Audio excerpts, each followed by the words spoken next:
Hey guys, how you doing? Welcome to the plant room. So today I wanted to talk about a couple of plants. Well, they're all in the same plant family, but I wanted to talk to you about a couple of plants that I've seen recently online getting a bad rap. And personally, I feel it's just that we need to figure out how to take care of them. So we're going to talk about that today. They're all pipers. So if you like that type of content, stick around.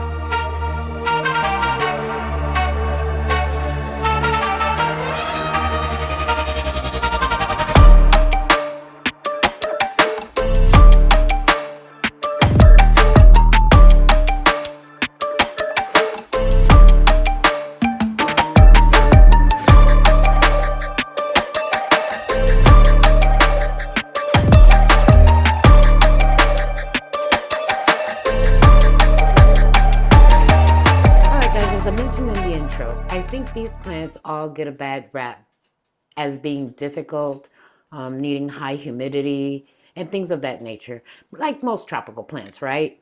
And I think it's all about getting familiar with your plants, understanding what they actually need. Now, I've got three varieties of pipers on my table here. And the one thing, so I'm going to read a couple of notes that I took. So there's about 1,000 to 2,000 species. They're commonly found as understory, lowland tropical forest plants. They can grow as vines and shrubs. And some of them have medicinal properties, such as this one. Others are used in some countries to cook with. Now, I'm not cooking with them, and I'm not going to use them. I'll tell you about this one specifically in a minute. And I'm not going to use them as a detoxifier or anything like that. Really, I just want to talk to you today about them because they get a rap just like the caletheas and the prayer plants. And in a sense, they're kind of similar to that in that they like to stay, here I go with that word, moist, consistently moist. And again, what does that mean? To me, keeping a plant consistently moist is creating some form of self-watering. So like for this one, this is the silvaticum. And all I did was shove a piece of cotton cord on the top, and this pot sits right on the rim. So there's no chance of it sitting within the water that's in here. And I keep the reservoir filled till about here. When I feel she's going dry, I check the reservoir and I, water her. This particular one lives out here in the plant room. So she's only getting the ambient humidity that's available to her. She looks a little droopy because I haven't been feeling well lately, so I've fallen behind on all of my plant chores, but she just got watered today. What makes this one so pretty to me is the coloration on the leaves. So if the camera focuses in, you can see she's got these the the the veination, and in the veination the lighter color has like this striation going on, and it's just a really cool plant. Can they be fussy? Absolutely. This one does not live in the cabinet. It lives in this plant room where the humidity stays about 50 to 60%. What I experience with her, especially when I delay on watering her, are the crispy tips, just like you would with a calathea or a prayer plant. But she's not difficult, and she does not require a cabinet. It's not an absolute must. What's important for this plant is to have a good draining soil. I fertilize her with every watering like I do all of my other plants, but it's really weak. It's not the recommended dosage. It's always under that. So that's why I can fertilize with every watering. You'll see that this one is the vining kind. So I have her on a trellis and I have her wrapped around. And as her vines get longer and I can go all the way around, then I continue to clip her. I purchased this as a very small plant back in, I have a date on here, from Plant Proper in April of 2024. She's grown really well. Any of the brown tips or anything that you see on her is really me, that I have not kept up with her watering. And this has been as of late, right? And I just simply cut off the tips because I don't like to see the brownness.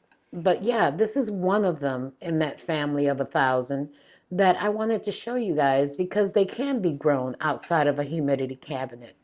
Now, let's talk about the crocatum, I believe is how it's said. So this is another piper. And this one I actually bought very small as well. I got this one from Plant Proper back in May of 2023. This one is kind of strange because this one currently does live in the cabinet now, but it didn't always live in the cabinet.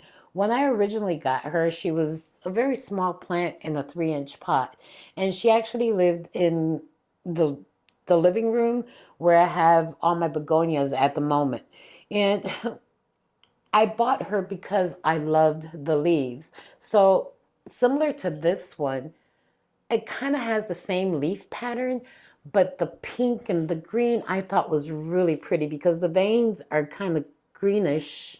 No, the veins are pink and the leaf is green. So it has a really pretty contrast on it.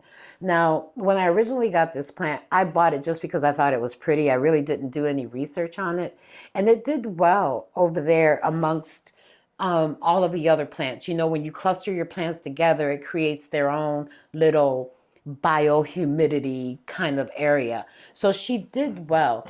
But what I didn't know about this plant, and I'm going to turn it around and have the camera focus on that.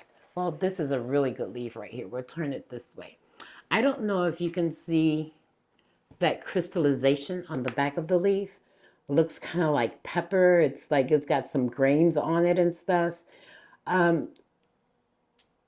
When I originally bought this plant, I didn't know that it did that. And I automatically assumed that I had pests and bugs and things of that nature. When this is actually a natural process for this plant, it creates that black crystallization on the back, and it's kind of like sugars. And like in nature, all of these plants have their own defense mechanism where they create a harmonious environment with insects to protect them from other insects that could potentially eat their leaves. So that's the purpose of that crystallization on the back. So if you ever get one of these, don't freak out like I did the first time around. Just make sure, just it's natural. Now with this one, it's in the cabinet now because I just like the way it looks there, not because it needs to be there. And just like with this plant, it just wants to stay moist. Now, if you notice, the pot that it's in is self-watering, but I do not have a cord or anything that wicks up the water into the soil. With this one, I just make sure that I'm checking it at least once a week to see if it's dry. If I poke my finger in or use a skewer and I see that it comes up dry, then I'm watering her again. This one will drop leaves right away, and she's very vocal. She'll let you know. They both of these are very vocal. They'll let you know when they're thirsty because their leaves will curl, and they'll start to drop leaves. They'll get the crispy tips like this one has right here. And even though she's in the cabinet, she's just as vocal as this one is that is not in the cabinet. And again, let me reiterate, this one is in the cabinet just because I like the way it looks in that corner amongst my Hoyas. I think it adds a pop of color there. But it doesn't need to live in the cabinet. It just needs to have ambient humidity that stays around 50%. So if you can give that to this plant, and I kind of glossed over the lighting, but just as an example, this one lives here in the plant room right on this shelf, and she just gets that light that comes from above. There is no additional lighting for her. She gets a little bit of ambient light from here, but what sustains her is the light that's up there. So as long as they're getting what we would call bright and direct light, they're fine. So this one right here, this is the newest one to my collection. And I do think I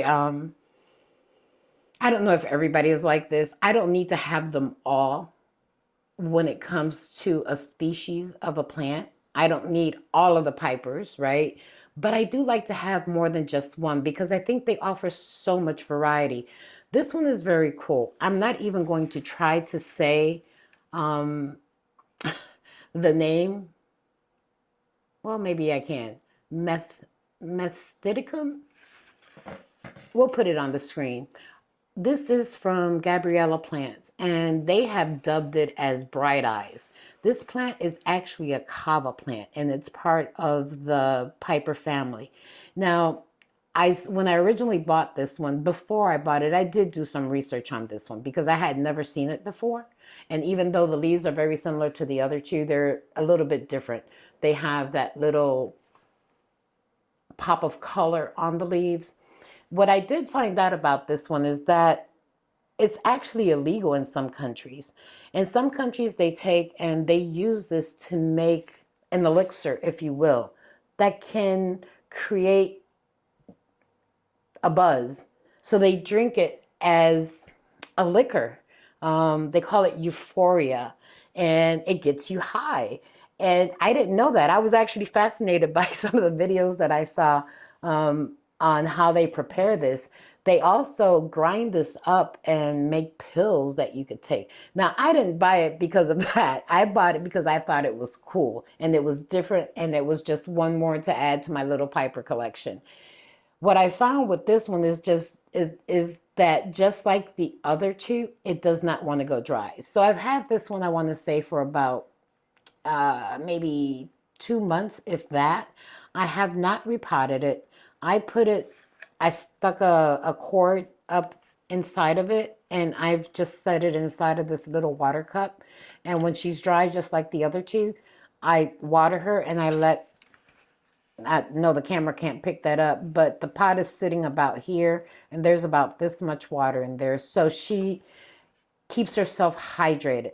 Now, this one, in some of the videos that I saw where they were showing this plant in its natural habitat, I noticed that they do get a little bit more brighter light. And because I'm not familiar with this particular species of this plant family, I did put her in the plant cabinet. When I received her, she was right about yay high. So she's put out some considerable growth. And from what I can tell, she's going to be a vining plant just like these guys. I don't think that she's a bush.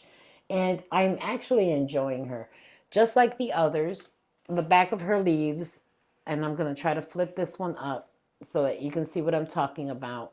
You see the little black dots back there? Some kinda, maybe. I don't know. I can bring her in a little bit closer. The little black dots back there is natural in her.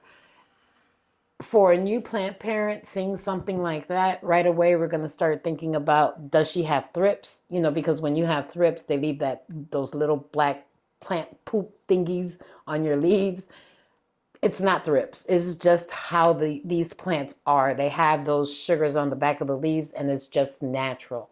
So I just wanted to show these guys because I know that a lot of people have difficulty growing this plant, but I wanted to let you know that you don't really need to have a cabinet. If you treat it kind of like a prayer plant or a caletheia, you'll be fine. And if you've got, average humidity in your home, I would say even something like 40% humidity might be good. And if you cluster it amongst some other plants, it should be fine. It's a cool plant to add to your collection, one that's not always out there. You don't really see them in the box stores, but very different, you know. So that's my rant on these. Stop giving these guys a bad rap. They're not, they're divas in a way, but once you understand what they're looking for and what they need, they're not really divas. There's some plants that you can add to your collection for a pop of color. So that's my rant.